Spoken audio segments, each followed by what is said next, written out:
marry under the SMA because the third schedule applies to persons who are not married. Yes. And they cannot marry under the FMA because?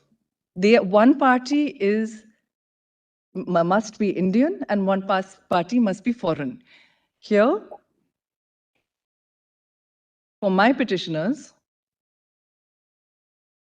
one party is OCI and a foreign citizen, and the other party is foreign.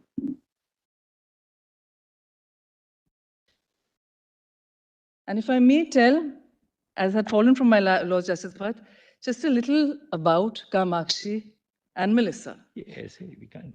Can we decide constitutional validity on individual cases? You know, I mean, validity of a provision doesn't become suspect because of, it causes injustice in individual cases.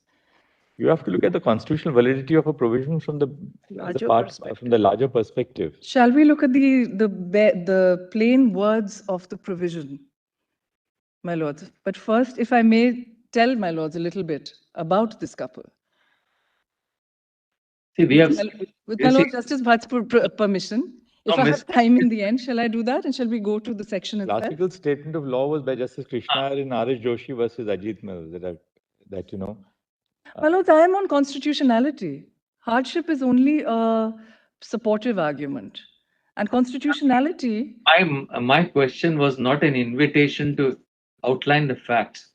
Because when we are deciding, none of the previous council have outlined any facts. Except the barest minimum. Because if we are to, then we would delegate this matter somewhere else. So tell us how this, the only thing, one sentence, how is it relevant or is it not in your petition? If it is not, it is moot. Why should we decide it? If it is, then you say so and proceed. That's all. So why don't you summarize now, as we are concluding, give us the core of your submission. Why don't you summarize it now so that we can then note it and then we'll conclude. Let me summarize my submission with regard to the Citizenship Act. As had fallen from this honorable court and from Justice Bhatt in particular, that is there a segregable provision with no prohibition in the enactment in which certain things which can be done straight away without entering other arenas in enactments where there is no express prohibition of the remedies sought. I have reproduced section 7A1D of the registration of overseas citizens of India card holder in the note itself. My lord, we have also requested the courtmaster to keep the act ready. The provision is clear. If I may read it briefly. Registration of overseas citizen of India card holder, the spouse of foreign origin of a citizen of India. This would, or if my lords find in my favor in the Foreign Marriage Act, this would automatically be recognized. Or spouse of foreign origin of an overseas citizen of India card holder, registered under Section 7A and whose marriage has been registered and subsisted for a continuous period of not less than 2 years, immediately preceding the presentation of the application under this section. 2 requirements, therefore. 1, that there be a valid marriage in another jurisdiction, and 2, that it be subsist for 2 years. And then subsequently, provided that for the eligibility for registration as an overseas citizen of India card holder, such spouse shall be subjected to prior security clearance by a competent authority in India, and provided further that no person who either of whose parents or grandparents or great-grandparents is or has been a citizen of Pakistan, Bangladesh, or such other country as the central government may, by notification in the official gazette, specify shall be eligible for registration as an overseas citizen of India cardholder under this section. There is case law, very briefly, my lord. Consider Section 7A, yes. You've extracted it here, we'll see. My lords, if I may just have 1 minute yes, to point out the case law that already exists. There are a variety of high courts have found that nothing can be read into this provision. In Nadidi Eze, he was an illegal immigrant and they said there is no bar in this particular section, etc. In Yossi bin Ari's case in Israel, they said that the registration official is not competent to determine whether there is a legal or social framework. Nandi, thank you. Yeah, yes, now we'll hear. I'm extremely grateful, ma'am.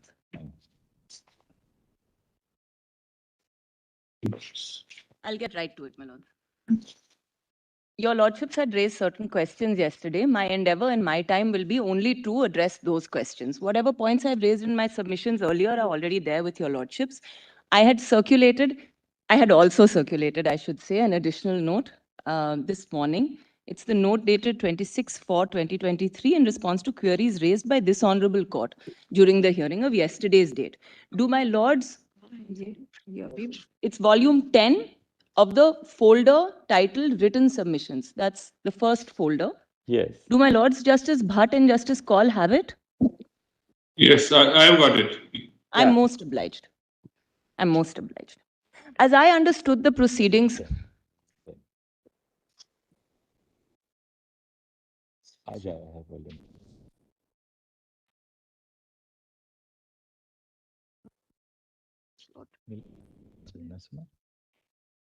can I move on?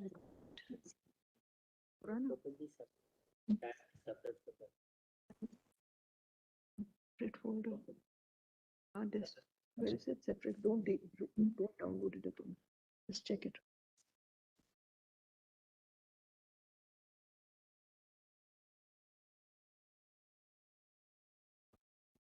While my Lord Justice Kohli's laptop is being uploaded, can I just summarize what I've understood? Please go ahead. Please, my Lord, I'm obliged.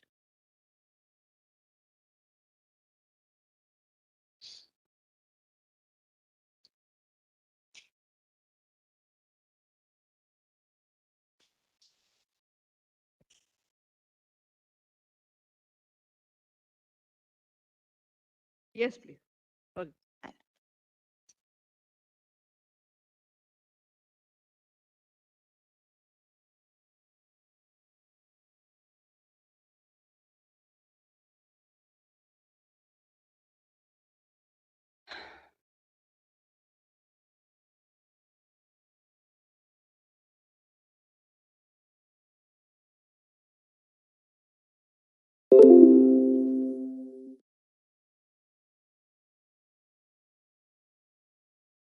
My Lords. As far as the constitutional issues were concerned, those were clearly set out before my Lords, Article 14, 15, 19, 21, etc. The case law is also clear before my Lords. There was then a question of interpretation of the statute. Now, there are various provisions of statutory interpretation in my Lordship's arsenal, both the principle of updating construction as to how to read, reading up, reading down, and so on. The question which I understood falls from my Lords is how far my Lords will go in their interpretation of the statute. At the heart, there are certain provisions of the SMA. So we left out personal law in terms of the Hindu Marriage Act altogether. At the core, there were certain provisions of the SMA, Section 2, Section 4, Section 27, 36, 37, and so on, which were read by my learned friend, Dr. Singhvi. And there, the proposition that broadly has emerged is that my Lords can read the words husband and wife, bride, bridegroom, etc., insofar as they occur in this statute, either in a gender neutral manner or by reading in the word spouse. So the general proposition then is that there is an act of reading in, an act of expansion of the statute to include a hitherto excluded class, which both updates the statute in terms of present day reading and understanding of relationships, and secondly, brings it in tune with our current understanding of the Constitution. Now, my Lord, the questions which fell from your Lordships yesterday pertain to, firstly, Section 21A of the Special Marriage Act, which I've sought to address in this note I've now submitted. And the question that follows is, to what extent do my Lords then retain personal law for LGBTQ couples who may marry under this statute, who may be similarly placed to other couples, that is, opposite sex Hindu couples to which Section 21A applies? That is the first question which your Lordships raised yesterday and which I believe is troubling your Lordships. The second question is a more general question, that when we look at general civil statutes that relate to the rights, what we are so far calling the rights and obligations of marriage, to what extent will those apply to LGBTQ couples who marry under the Special Marriage Act? So we are confined, my Lord, to the Special Marriage Act. But the question is, what are the consequences of the interpretation that would follow if your Lordships were to decide in favor of the petitioners? Now, I will take my Lords through my reasoning as set out here, for both the first and the second question, but the conclusion I'll come to is this, that your lordships cannot decide every question today. The statutes, whether we talk of gratuity, as my lords did yesterday, pension, there are any number of benefits that and obligations that flow for married couples, or whether we speak of the consequences of 21A, these, my lords, are complex statutes, and LGBTQ couples, as it fell from my Lord Justice call on day one, LGBTQ couples will come to your lordships and more importantly, in fact, to the courts below, to family courts, to civil courts, and to the high courts with questions of statutory interpretations as they raise claims and they seek the protection of law in the same manner as opposite sex couples do and have done now, perhaps since the codification began of matrimonial laws starting from the early 1800s onwards. So we are no different in that regard. In fact, if I may say, what we ask for today is the right to not be different, that our differences stand ameliorated by our inclusion under this one statute. So what your lordships have said so far is that the application of the Special Marriage Act would be expanded and then it would apply to us as it does to all other couples. That, my lord, is my submission, would continue to be the reading for 21A and for other general civil laws. And what I would submit, my lord, is that a declaration, both a positive declaration in the form of mandamus and a negative declaration in the form of prohibition, would go a long way in easing the work of the courts below in the interpretation of the statutes, as they must now commence doing in the work that they will have to come. If my lord will see, I have set out that declaration at the very beginning of the note. It is first, my lord, do my lords have it? In paragraph 3.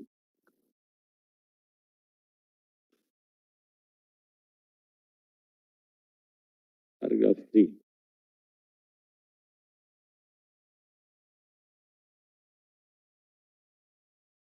Yes. My lords have it? Justice Kaul and Justice Bhatt? Yes. I'm obliged.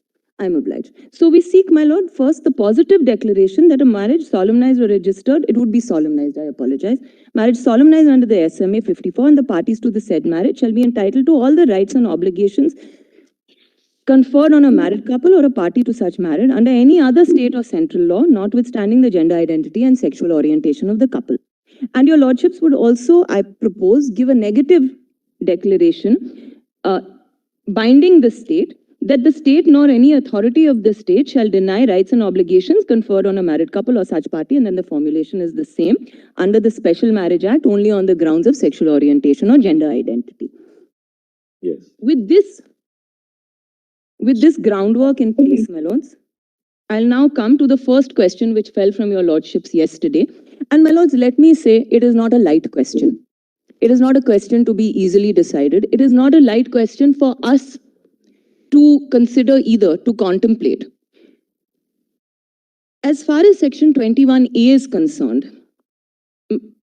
I would first submit that on a statutory reading, in terms of the application of the principles of statutory interpretation, which your lordships will consider, 21A will apply to same-sex or LGBTQ married couples who marry under the SMA in the same manner and with the same force as it would apply to an opposite sex couple. Now, for my lord's convenience, I have actually set out the section in the note itself, but we can take it from the statute as your lordships prefer.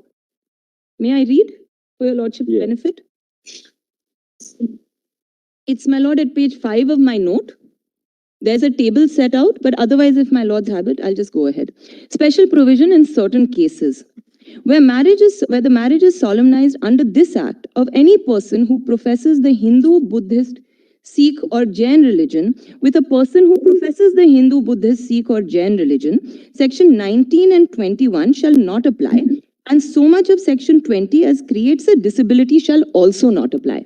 Now, my lord, let's read the chapter starting from section 19. Section 19, my lords, the marriage solemnized under this act of any member of an undivided Hindu family, an undivided family who professes the Hindu, Buddhist, Sikh or Jaina religions shall be deemed to effect his severance from such family. And let me say, my lords, that the membership of such a family is not something which we take lightly.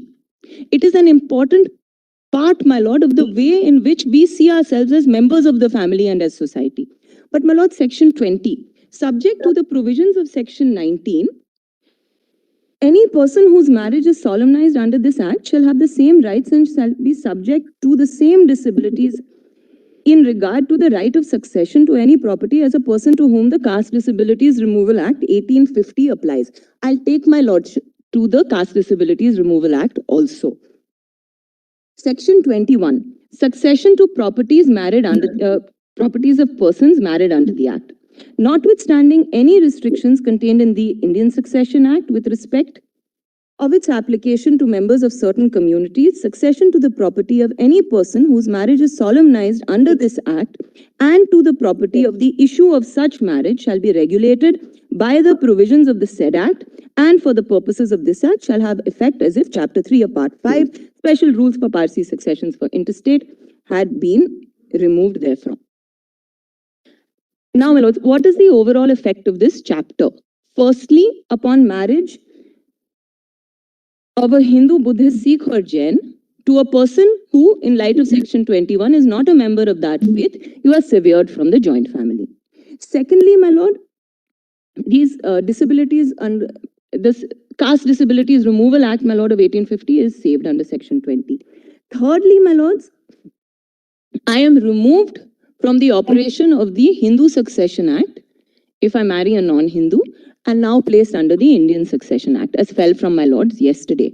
But 21A, if we come back to it, it has the effect, firstly, of saying that 19 and 21 will not apply to me if I marry another Hindu. And secondly, it does not apply to non-Hindus, that is, persons of other religions who may marry within their faith. But 19 and 21 apply to those persons. Ms. Kaju, My lord, I think there is one caveat there. my lord. Whereas you are right on the first part, the second part will have to be seen closely. Because you are presupposing that there could be other two same-sex couples from the same religion. My lord, You have a Christian and a Muslim, my lord, Christian and a Parsi, or a Jew and a Muslim, or whatever. So My all lord. limitations are there, My which lord. means to that extent you will have to look into the provisions of the Succession Act, concerned provisions of the Succession Act to start with, and other personal laws. Now that is My lord. one complication. And the second is, you are very right in straight away stating that the Hindu Succession Act will apply, or whatever laws of Hindus will apply to same-sex couples who are both Hindus. But that means necessarily, willy-nilly, we will have to interpret. And then, like all of you keep repeating, life doesn't wait. So if there is an unforeseen circumstance like an accident in the absence of a will, or something else, then necessarily the spouse stands excluded. Either section 8 or the rules of succession of females, or we don't know what other complications are there in other provisions. And may I say, my lords, perhaps today we cannot know. And we must, I say this with all humility, having considered various aspects of this matter for many years, that all aspects of or questions which may arise before the courts are not clear to us today, as they are not in any case. Your lordships have time and again gone back to the institution of marriage as codified under various statutes and read in various nuances which arose with the passage of time. So as fell from my Lord Justice call, these questions we will be here time and again. But as far as this question which my Lord Justice Bhatt raised, yes, there will be couples who are LGBTQ and my lords who are interfaith couples. And there, my lord, 21A will apply to them as an interfaith couple. And there will be couples, my lord, who are Hindu and LGBTQ. And there, my lords, 21A will apply to them as a Hindu couple. Your lordships are not required today to further read the act beyond reading in and explicating the word spouse. We look Or, at, my lords, my yes, Miss Karju, my lord. then jurisprudence of this court, which has dealt with provisions of law and their constitutionality, has never isolated one provision. You My take it to minorities in the field of education. When an enactment is there, the organic whole has to be seen in the context of a challenge to the concerned provision. My Whether lord. Old Control Act, which was seen in the 60s, or even Frank Anthony, which examined the entire provisions of the Delhi Education Act to see the impact on one section. So there is an organic whole. So to isolate one would not be in consonance with this, the approach of this court. That would be leaving things half done, mostly undone. Therefore, how this has to apply will have to be ultimately taken on by us at one go. That's one way of looking at it. All of you have been consistent saying that these are battles which will be fought later. But that does it absolve us of the duty of constitutional the obligation of seeing and considering doctrinally the impact of one provision over the other or many provisions over one? That you will have, that we will have to keep in mind. My lords. All of you have given one picture that My lords. the rest look at only this, and this is what we want. May I submit? Actually articulated the positive and the negative part. So I think it in a way summarizes the entire, let's say, project. May I say, my lords, that my lord may be right. As a matter of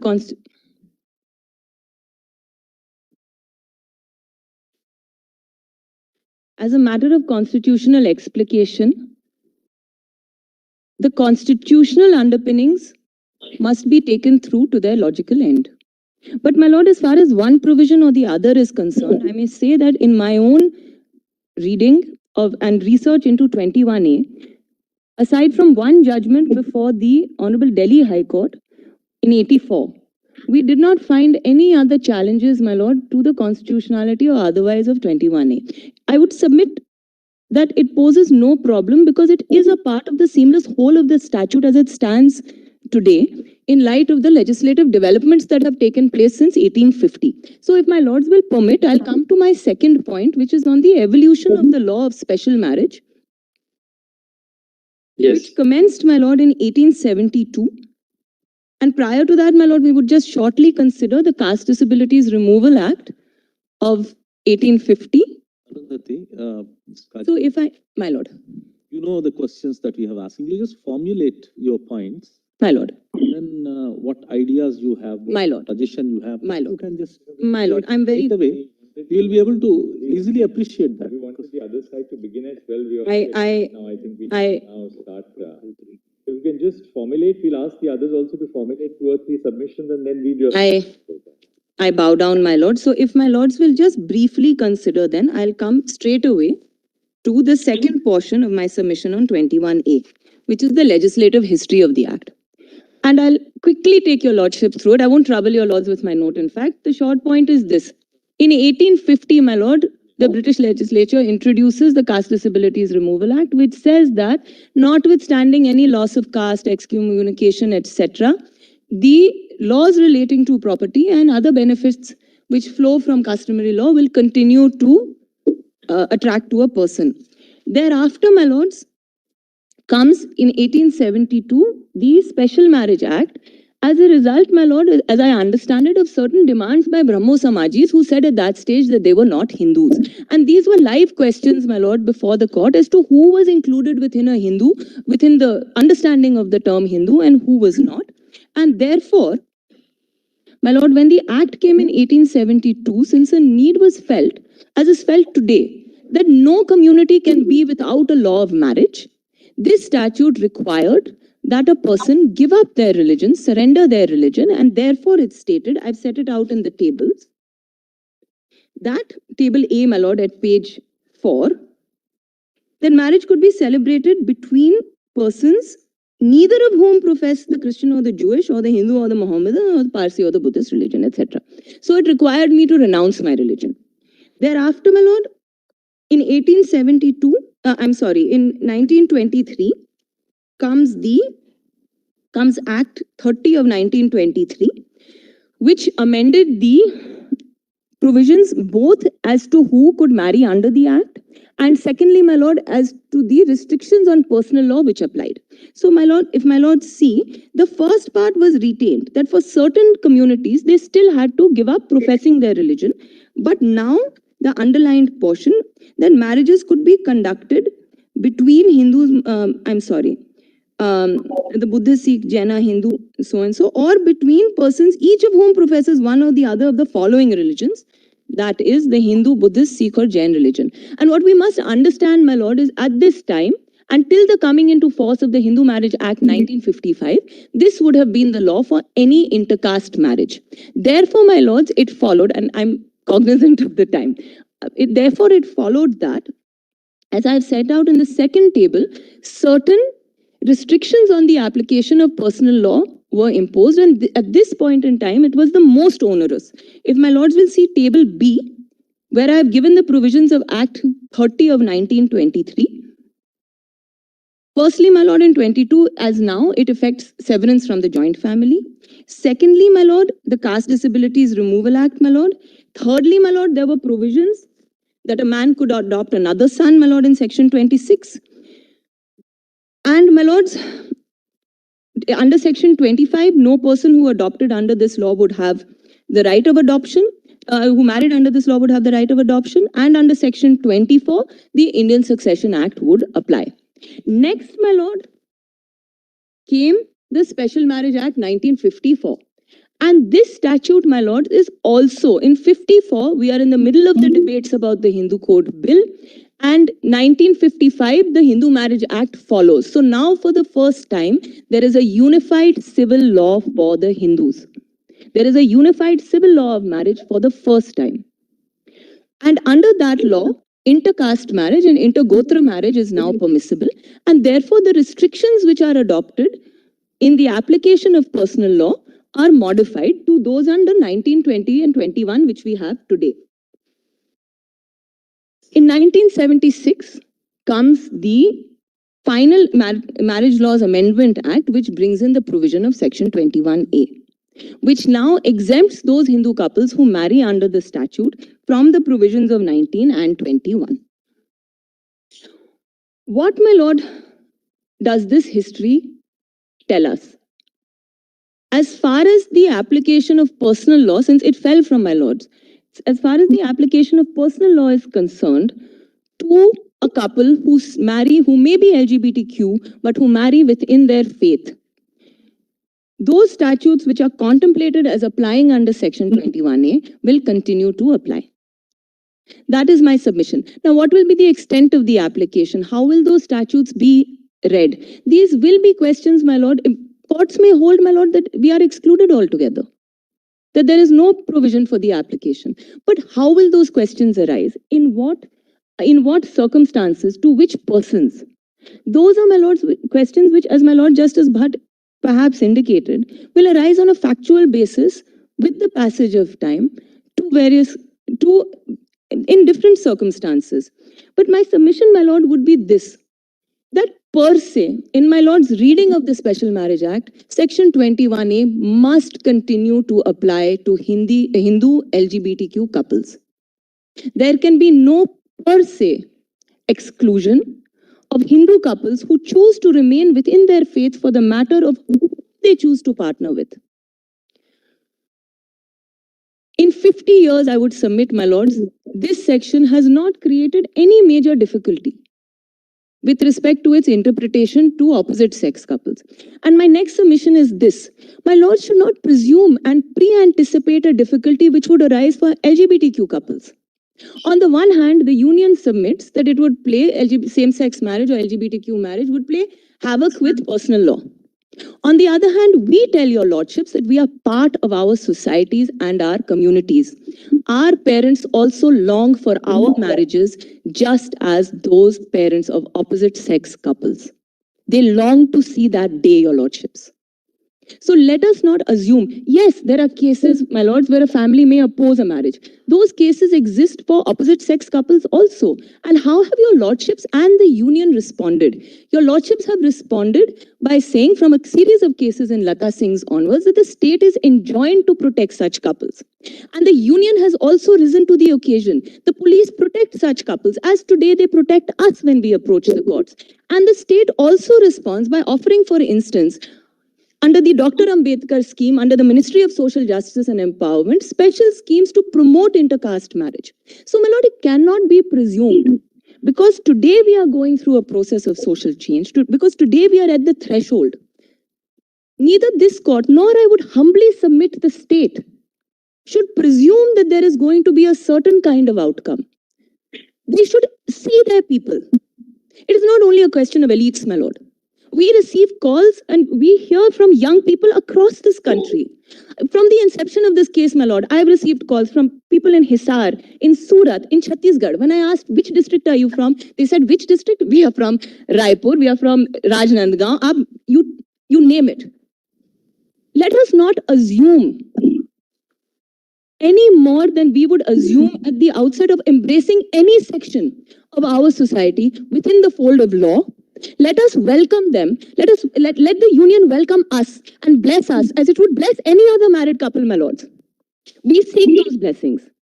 So, my lord, my last submission, therefore, is this, and now I promise I will wrap up, is that when it comes, therefore, after we marry, to the application of laws, the application of laws must be uniform for both same-sex and opposite-sex couples.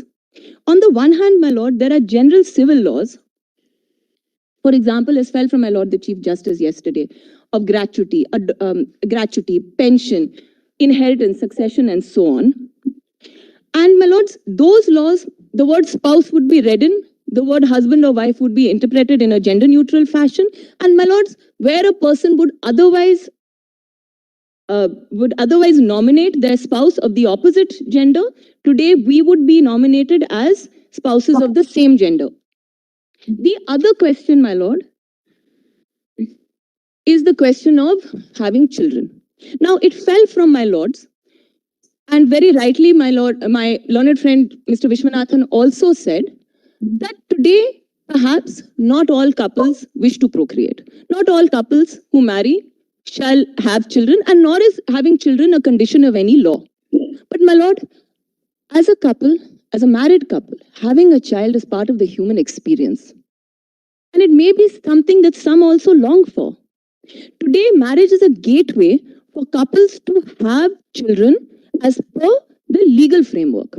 So under, my lord, the JJ Act, the adoption regulations require that a couple have been married for a certain number of years, that there be a stable marital relationship and so on. This is, my lord, for a couple to adopt. Now, my lord, similarly, under the Surrogacy Act, only married couples may opt for surrogacy with some provisions. And the child who is born of surrogacy is protected under Section 8 in the same way as a child who is born of, let us call it, natural methods or a natural born child.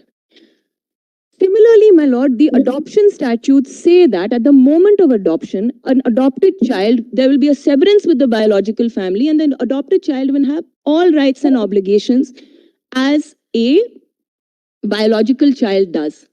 Now, what is the import of what I'm saying, my lords? There are already couples in this country who have children, LGBTQ couples, and those couples are also before your lordship. In the absence of the recognition of marriage of their parents, what the law does is it renders, just as it renders one partner of the relationship a stranger to the other, it also renders a child a stranger to its parent-in-law.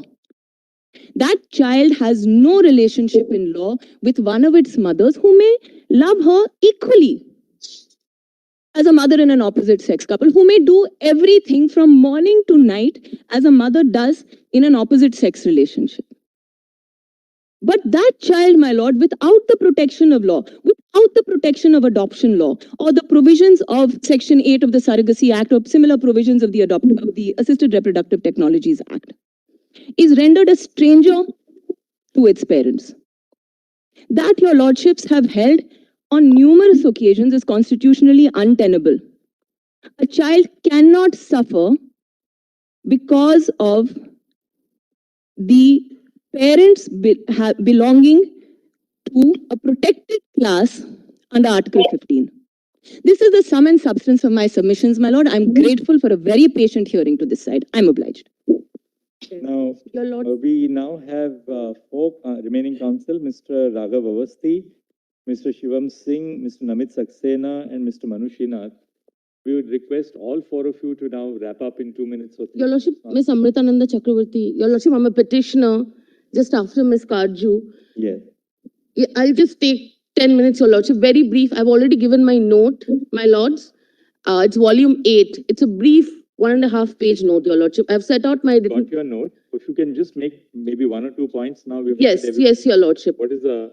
Your Lordship, I have challenged certain provisions of the Foreign Marriage Act and the adoption regulations.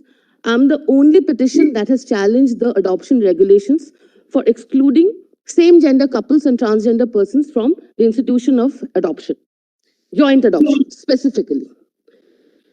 Why have I challenged adoption regulations? Before that, Your Lordship, I just want to say that the petitioners, they have been in a relationship for the last 15 years and they have married under the Denmark law on 16th of August 2022. So we are a couple who is married under a foreign law and we are living as a married couple in Germany.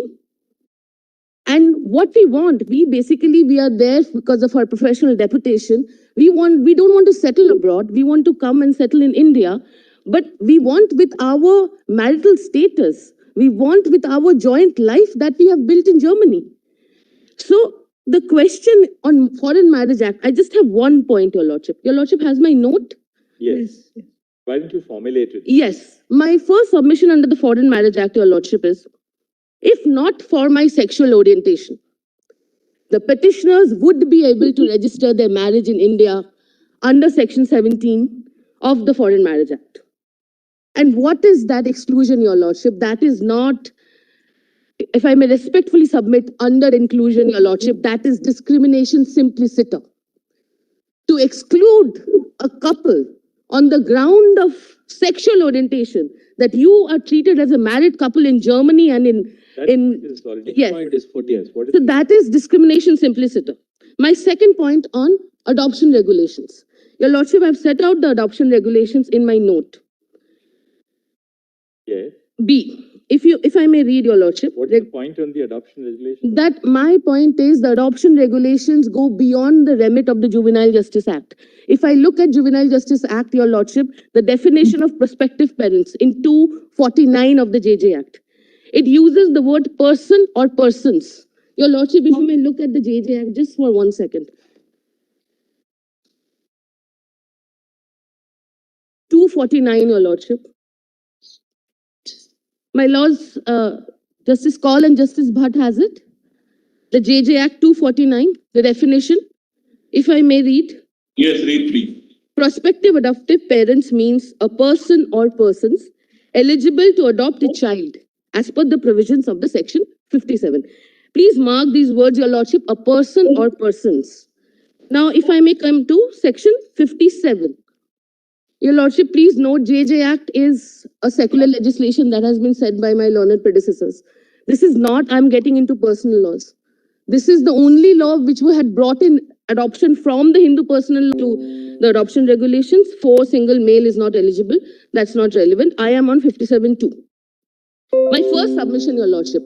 Marital status of a prospective adoptive parent is not a relevant factor to determine the eligibility of adoptive parents, including for joint adoption, which is my Roman 3 in my note. If we look, as we had seen the definition of prospective adoptive parents, or Section 57.2, where is the word married here? If the parliament wanted to restrict joint adoption only to heterosexual married couples, because married is not just married couple. As of today, as we have seen in the last 2 weeks, it is heterosexual married couples. Which couple can marry under the Indian law at present? If the parliament wanted to restrict joint adoption under the JJ Act Section 57, it would have used the word married. But it doesn't. It uses the word couple, it uses the word spouses. Yes, it may be said that as per the Indian law, couple and the spouses is a heterosexual married couple. But that is not what the legislation says. So how can the adoption regulations... Now, if I may read adoption regulations, Your Lordship, Regulation 52A, which I have challenged, any prospective adoptive parent, it is set out in my note point B, irrespective of his marital status and whether or not he has his own biological son or daughter, can adopt a child subject to the following, namely A, the consent of both the spouses for the adoption shall be required in case of a married couple. Regulation 5.3, no child shall be given in adoption to a couple unless they have at least 2 years of stable married relationship. Where is this word marriage in the JJ Act, Your Lordship? And even Your Lordship has held, Chief Justice Chandrachud, in X versus Ministry of Health, marriage is not a precondition to the rights of individuals, whether alone or in relation to one another. Your Lordship, I will not take you to the judgment. It is in the common compilation. But I am emphasizing on this phrase in para 40 of the judgment, X versus Ministry of Health. Marriage is not a precondition. So it means even this principle has to be applicable to the point of joint adoption also. Marriage is not a precondition to the rights of individuals, whether alone or in relation to one another. I'm emphasizing in or in relation to one another. Just take the example of the petitioners, Your Lordship. I am a married couple in Denmark. I come to India. My marriage is not recognized. I am dealt as two single individuals who are stranger to law. I cannot even go for joint adoption because of this regulation, which is not borne out from the text of the law. My next submission, Your Lordship, is restricting joint adoption only to heterosexual married couples amounts to discrimination on the ground of sexual orientation. Why am I saying this? Because one can say that yes, even unmarried heterosexual couples can also not adopt jointly. But they have the option to marry under the Indian law. But a same-gender couple or couple involving a transgender person, they do not have the option to marry. So in effect, what the adoption regulation is doing, it is essentially restricting joint adoption only to heterosexual married couples. And that, in my humble submission, is discrimination on the ground of sexual orientation. And I will show Your Lordship from the CARA circular, which is on, if Your Lordship, compilation 2 documents, volume 2, if Your Lordship want to look at it, that is a circular dated 16th of June, 2022. And I will show how that circular even bars me in my individual capacity. That is in compilation 2 documents, PDF, volume 2, PDF 459, sorry. Your Lordship may please look at it. Compilation 2 documents, volume 2, PDF 459. Just one document I want to show Your Lordship. It's a CARA circular dated 16th of June 2022. And that will show the sheer absurdity. Because it fell from the Lordship last week that a lesbian woman can adopt in her single capacity. Okay, you might not be able to adopt in your joint capacity, but you can adopt as a single person. Now I will show. Your Lordship has it, the circular. Volume 2 in documents, compilation 2, volume 2, documents, page 459. PDF page 459.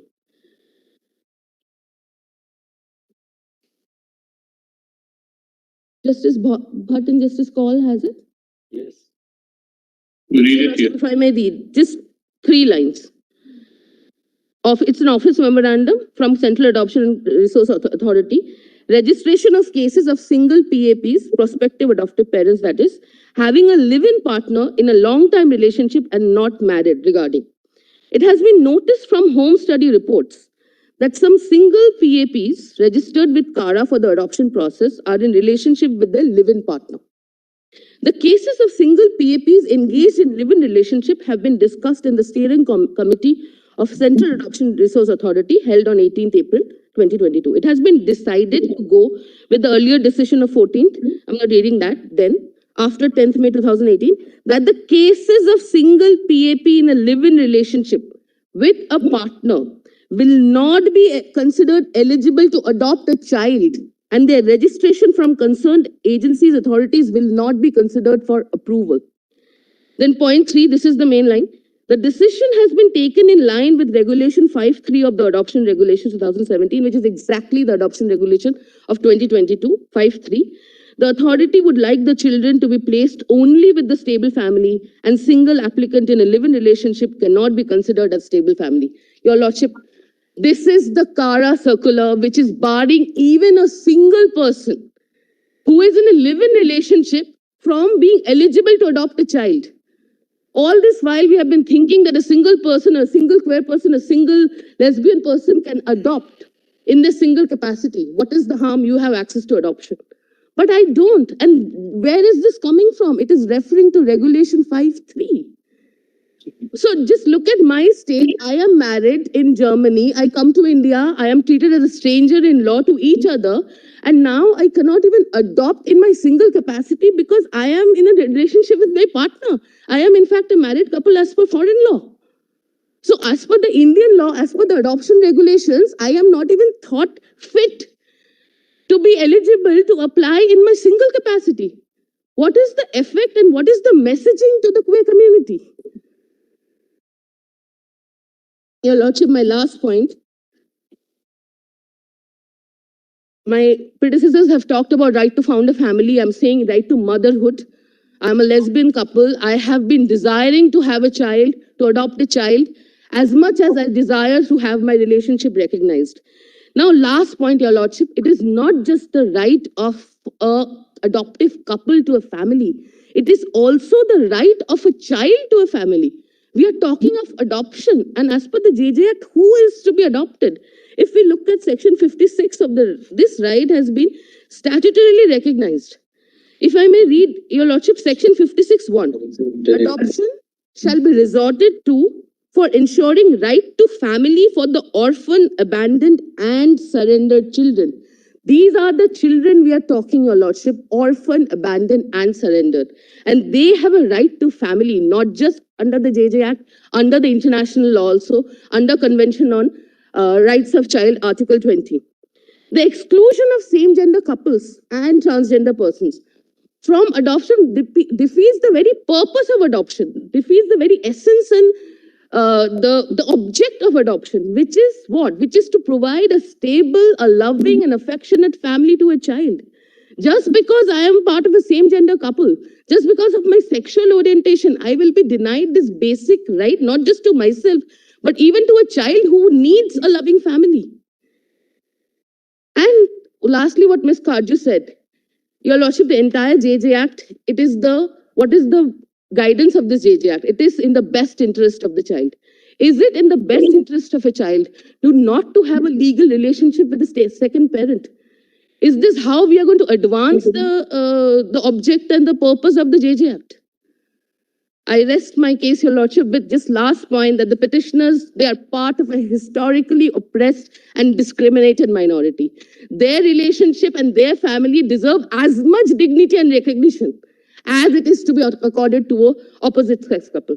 I'm really grateful, Your Lordship. I'm really grateful. Now, Please, this Honorable Court, Your Lordship, and Your Ladyship. Yes.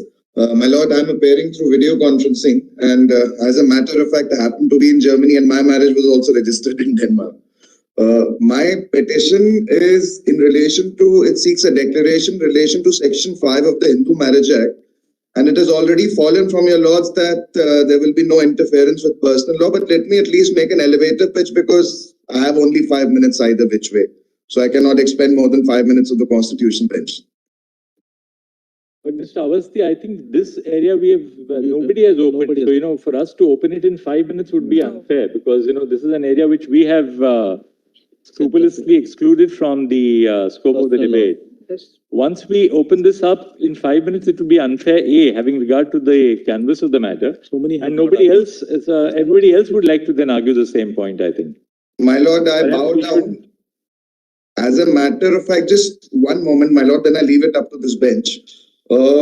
My submission only is that as per section 4, as far as the matters with respect to which provision is made under the Hindu Marriage Act is concerned, there is no interference of any customary religious authority. And my second point is that as per section 7 of the Act, there is no religious ceremony mandated as such. So if we were to say that if I were to be a straight, should there be a straight couple, then what we are saying is that their faith in the ceremony that they want to adopt would be enough to get their marriage to be valid under the Hindu Marriage Act, while not extending the same courtesy to a same-sex couple. So this is my submission, my lord, and to my mind, it is a violation of Article 14 of the Constitution. And because as I mentioned, as per the Act, I think we'll leave it at that, because I think we shouldn't really explore this any further. I think because this is now out of tune with what is the general line of submissions, the area which has been opened before the court. I think we'll leave it at that for the present, I think. My lord. Much Thank you. Now, the next counsel would be Mr. Shivam Singh. Yes, Your Lordships. Extremely grateful for the opportunity to address Your Lordships. I'll restrict my submissions in 5 minutes. My argument relates mostly to the idea of innateness, and I'll build upon the proposition which has been culled out in para 278.7 of the Navtej Johar judgment, Your Lordships. The argument about innateness, and this has briefly been alluded to by my predecessors, particularly Dr. Singhvi, is that if something is so innate to a person, then it is impermissible, and for that matter, even unconstitutional, for the state to utilize that as an opportunity and as a yardstick to impose and discriminate against the person. Sexual orientation is one such category, as has been recognized in the cited paragraph of Navtej Johar. Your Lordship, in this regard, let me just build this by an example.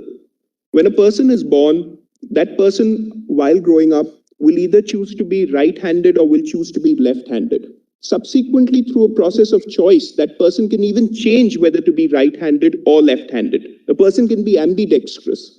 These are the spectrum when we are talking about gender and sexuality. A person can move from one to the other, can be both, can be none. So these are the parameters on which this moves.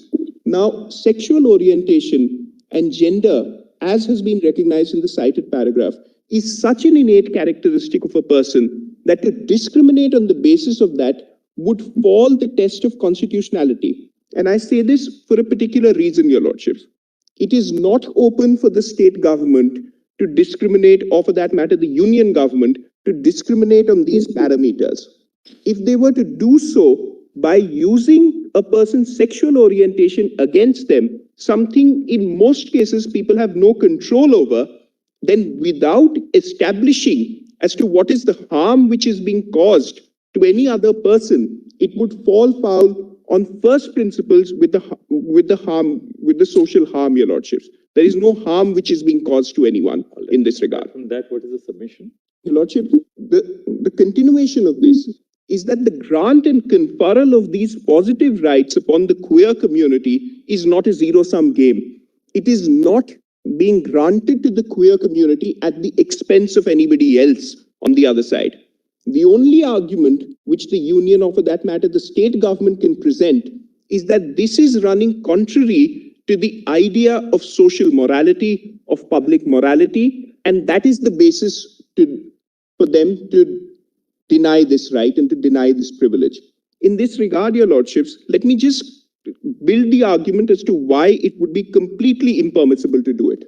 Their argument about social morality and public morality rests in an amorphous contour which they are yet to define through their counter affidavit. Their counter affidavit, however, proceeds on a slightly hurtful, if I may say so, presumption, which is available in para 36 at page 45 of their counter affidavit, wherein they say that only one form of protection, or only the highest form of protection, is available to marriages of the opposite sex. Merely because that has been the case so far is no reason for the union government today to argue that it must also be the case going forward. They have to demonstrate as to how the conferral of these rights would dilute or snatch away the already vested rights. And your lordships, in continuation of this, I would just, as a matter of abundant caution, your lordships have already indicated on day 2 that probably this is not an argument to belabor upon. On the concurrent list aspect, this is a part of entry 5, your lordships. Previous hearings have indicated that whether hearings have taken place on arbitration entry 13 or IBC entry 9, it is not a case where all state governments must mandatorily first formally be issued notice and then they come. State governments are already here. The union has already invited them. They'll assist your lordships. The law which your lordships will lay down under 141, one way or the other, whether for us or against us, will be binding upon them in terms of the meaning of Article 144. So it will not be open to them to say that merely because we were not formally impleaded as parties, we will escape the rigors of this law one way or the other. And to conclude, your lordships, I'll just make this submission. Your lordships, it is part of the basic structure that secularism in India has progressed and thrived and endured because it is founded on the concept of Sarv Dharm Sambhav. Your lordship, through the building blocks of Navtej Johar, Joseph Shine, Babita Punya, and now Supriya Chakravarti, it is time for the concept of Indian marriages to endure by embracing the concept of Sarva Linga Sambhav. I'm extremely grateful for a patient hearing. Thank you, Mr. Shivam. Mr. Namit Saxena. Mr. Saxena is not available. He's not well today. So we have submitted a one-page. All right, we'll look at that. Yes, Mr. Manu Srinath. Well, I have prepared a one-page formulation. If I could just hand over. Yes, sure. The soft copy. So this is the one. There are 4 major contentions, my lord, which I have taken. I would not repeat these arguments orally. The judgments as well as the paragraphs which I am referring to are mentioned there. The written submissions, my lord, would find it at page number 605 of the compilation 1. Those arguments are dealt with extensively. So I would not repeat these arguments again here orally. My lord may consider my written submissions. The 4 major the arguments taken, my lord, are that exercise of judicial review would become a duty for this constitutional court and would also become a matter of entitlement for persons when fundamental rights are violated. That it is the court's duty to do an organic construction of ordinary laws of the land as well as that of the constitution. And the exercise of judicial review to achieve social justice should also be there. Finally, my lord, the exercise of judicial review leading to an increase in size of the intended pool of beneficiaries of a statute, my lord, is permissible, and such an exercise will not amount to legislation by courts. I've cited the examples of Geeta Hariharan, D.S. Nakara, my lord, as well as Secretary Mahatma Gandhi Mission, which is 2017 SAC. All right. Thank you. Thank you so much. Brother Call, should we take just a 5-minute break? That will also give the, then we can start with the submissions of the Solicitor General. My lord, there are 3 interveners in the matter. And in my case, my lord, it's a very practical point that I wish to highlight. My case is that of a trans woman who converted to a woman after undergoing sexual reassignment surgery. Now, this is a woman who has all her life lived and dressed like a woman. She's part of the Bollywood industry as well, my lords. After undergoing sex reassignment surgery, she married a male, a biological male, my lords, under Hindu rites and ceremonies. Thereafter, my lords, she has registered her marriage under SMA. All this has happened before the Transgender Persons Act came into force under the strength of NALSA, my lords. There are 3 or 4 litigations which are pending between her and her husband right now, including one litigation under Domestic Violence Act. There is one FIR under 498A 406. There is a suit pending for dissolution of marriage under Section 13 HMA. My lords, there is one submission that I want to make, rather, in fact, 2 very short submissions here, because I believe that the judgment of this Honorable Court may directly have an impact on my ongoing litigations, my lords. My lords, HMA per se does not prohibit these kind of marriages, my lords. it neither renders this kind of marriage void nor voidable. And I'll quickly demonstrate that by reference to section 5, my lords. If my lords could quickly have that, my lords.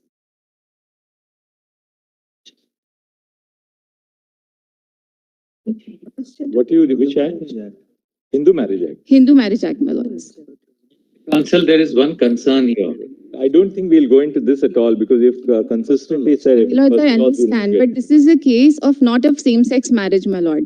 This is a case where she has undergone the sex reassignment surgery. Deal with individual cases like this, you know, because My there will lord- be infinite variations in individual cases. We My lords, the practical difficulty here is but that ultimately, that's why you are an intervener. We can't now sit down and look at interveners' facts and deciding a wider issue of constitutional jurisdiction. My lords, I completely appreciate that. But my lord, just for a moment, if I could point out the contravention of section 5(1) subclause 3, See, this which is is all going to be case specific. And if we get into specifics of each case, then there's a Pandora box that'll open up. We can't go that way. then, my lords, what I may submit, I'm not referring to personal law. Let me submit this. As per the Transgender Persons Act, now there are two categories which are recognized by the Act itself. One is a transgender person. The recognition given under law is that of transgender person. The second category under section 7, my lords, is that of recognition as male or female. Now, once I've undergone the sex reassignment surgery, or those persons who may be called as transformed gender persons, my lords, because now they are conforming to the biological yardstick as well. So they may be entitled to equal protection under the law. All right. So that impact, Yes, my lord, may Gupta. consider while passing the judgment. Gupta, what? Yes, my lord, 7 minutes, I will be less than that. My lord, I appear for, my lord, the queer collective of, my lord, the Indian Institute of Science, which is a protective body, my lord. Now, we have, my lord, our submissions are in volume 9 of your lordship's, my lord, compilations. And, my lord, a one-page note has been emailed today, my lord. You have copies? My lord, I can hand up 3 copies if your lordship so pleases now. I will only, my lord, address your lordship on 5 issues and I'll just state them. I won't argue, my lord.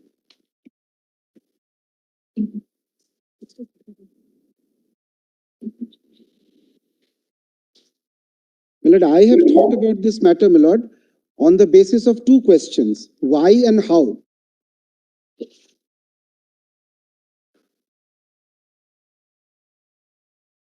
Why it is to be done and how it can be done.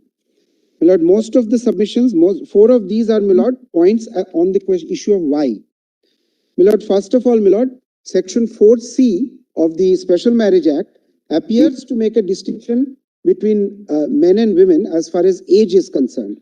But this is no longer, my lord, a policy consideration, because, my lord, pursuant to your lordship's judgment in independent thought, the Child Marriage Bill has already been tabled, which, my lord, seeks to equalize the marriage age for men and women. So, my lord, there is a consensus that on the appropriate age of marriage. So the difference between these 2 categories, my lord, in the section is not a matter which should come in the way. That's number 1. Number 2, and this is very important, my lord, that persons of this, my lord, sexual orientation are being forced into marriages. And what is worse, my lord, heterosexual marriages.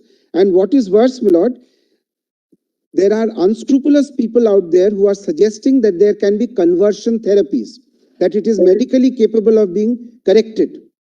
Now, my lord, it has gone to such an extent, my lord, and I have got, my lord, a 1-page, my lord, opinion of the Indian Association of Clinical Psychologists, which I am handing up, my lord, where they have said that please do not get into, my lord, this question of conversion therapies. My lord, the point being, my lord, that if they are permitted to marry, they will be protected, my lord, against any forced marriages of the heterosexual nature, and they will not be subjected to any conversion therapies, my lord. So this is, my lord, a reason why. Thirdly, my lord, it is a misconception to say that family values that Indians cherish will be affected. Because, my lord, it is precisely for those so that they may enjoy and practice those family values that they wish to get married. All the values which we cherish as being, my lord, family values are, my lord, going to come into effect if they are permitted to marry, my lord. That's the third thing. The fourth aspect, my lord, is of course your lordship has heard it at length, and that is, my lord, that it is discriminatory per se to have a legislation which makes a distinction. Now, on that, my lord, in my note, and I'm not troubling your lordships further, paragraph 20 refers to, my lord, two judgments, one of South Africa and the other is of Canada, which says so, my lord, that if there is a legislation of relating to marriage and that legislation is discriminatory in the sense that it leaves out same-sex marriages, then I'm sorry, my lord, if it leaves out same-sex marriages, then it is discriminatory. Now, my lord, I come to the fifth aspect, my lord, that if the question of why is answered in favor of the petitioners, in that event, my lord, in order to prevent the invalidation of the legislation, my lord, it would be necessary to read it purposively. And my lord, your lordships have already said that could involve adding, omitting, or substituting words, and that is AFCON's, my lord. My lord, those are my Thank you, Mr. Gupta. I just need 1 minute. May it please the court, my lord, I think I come next in the order of the sequence that is given to your lordships. If the sequence is being followed. It's to address the Tulsi Raj, Ms. Tulsi Raj. Yes, I am, yes. Please. Also, Obligement. I've prepared a brief note, my lord. I'll hand over a copy.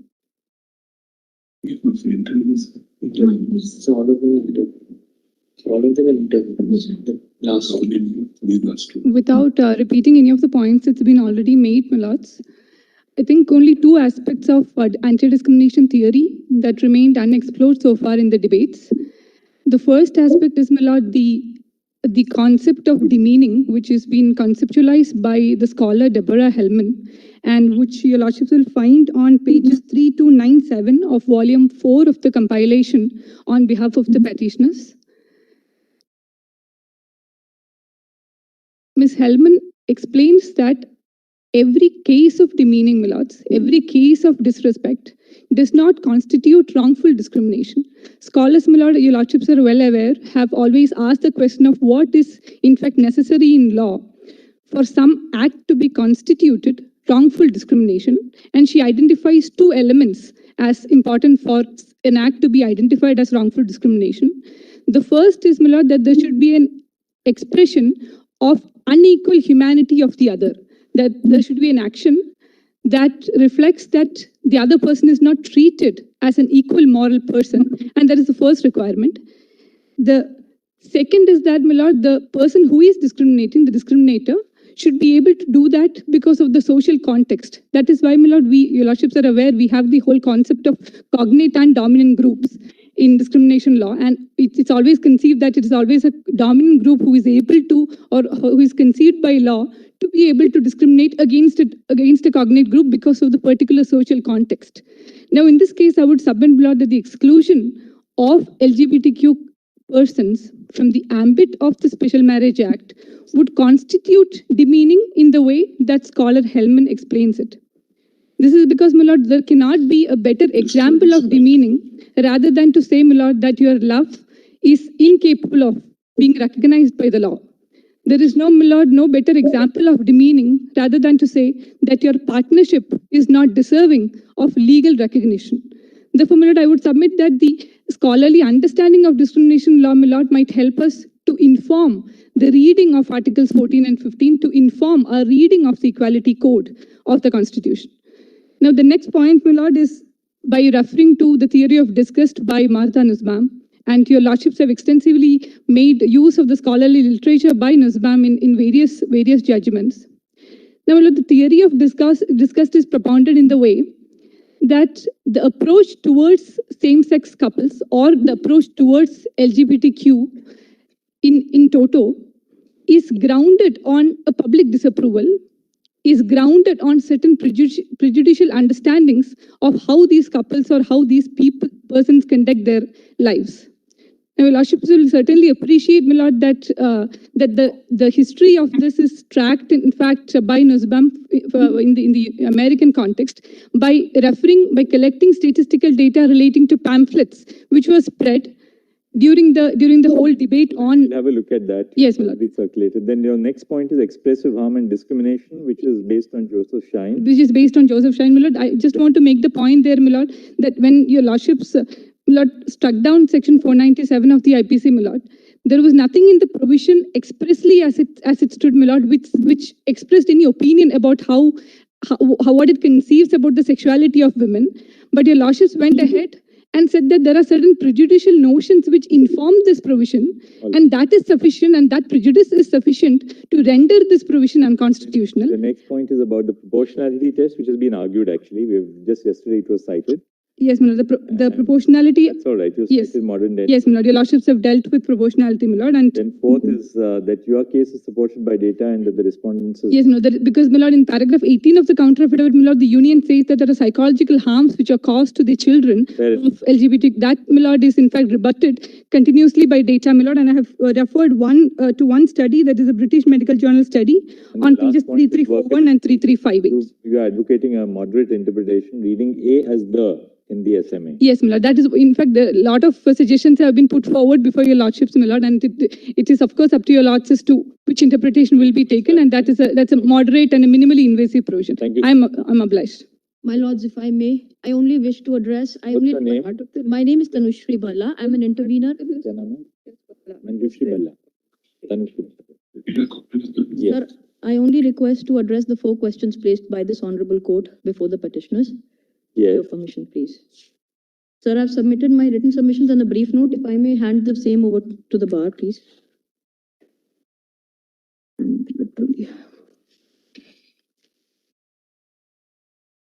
bar, please.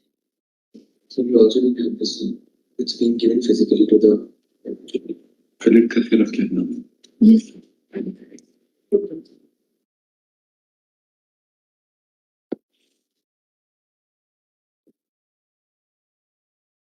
Yes, my lord. Sir, the first question, your lordship, the first question addressed was on section 2B as to the reading of the terms man and woman.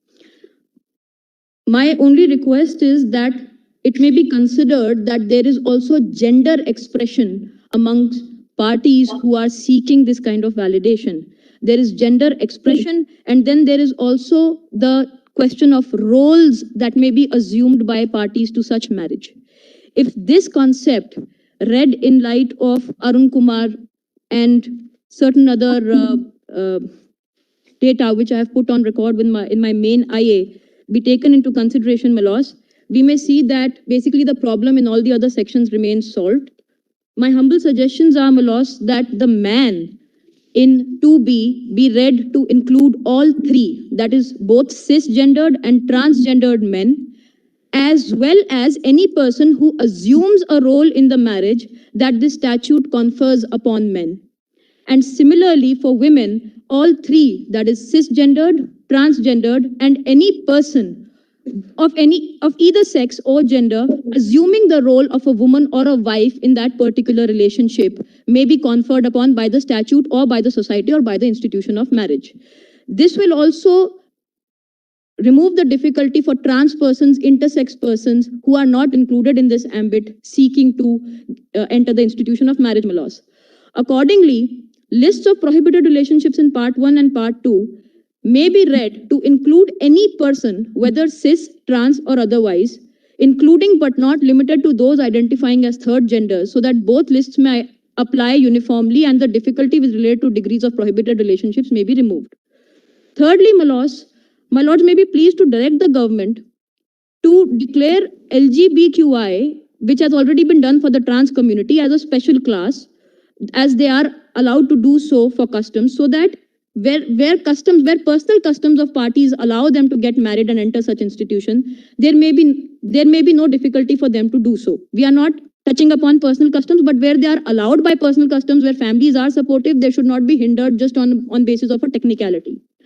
My lords, my second point, with your permission, is section 4C, which was the consequence of section 2B, as pointed out by Honorable Justice Bhatt, that it has already been pointed out by learned senior Vishwanathan sir that the section may confer 2 males and 2 females of age 21 and 18 respectively to enter matrimony. However, what I request to add, sir, is that this provision leaves out third gender persons who may be intersex persons and who may be left out of the binary of male and female. For that, I request, my lords, may kindly read an age into the section for third gender persons not conforming to either male, female, or the role of a man or woman based on self-identification, such as intersex persons. So, and also any other affected person on the remaining spectrum may be addressed by this particular reading. And this may also be relied upon section 15D of the Act, my laws, where the age is uniform for any parties as 21 seeking to register their marriage among within the Act, without leaving any lacuna for external controversy or any external violations. My laws, my next point, which is extremely important and which I request to add before this Honorable Court, is based on section 24(2). My lords, this is the section for void marriages on grounds of impotence. Now, in practical cases, it has been seen that unscrupulous people enter into such marriage with trans persons, and when disputes arise, as in the case of intervener Bobby Darling, they seek the shelter of law, stating that the marriage was void ab initio because of the ground of impotence, or that they did not know.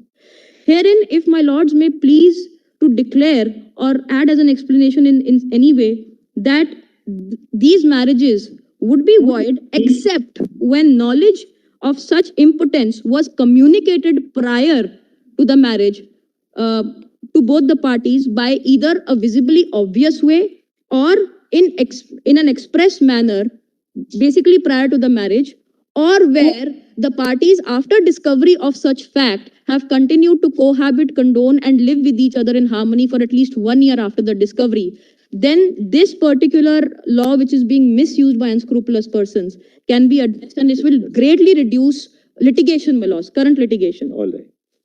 And my laws, lastly, I will just conclude in under 1 minute.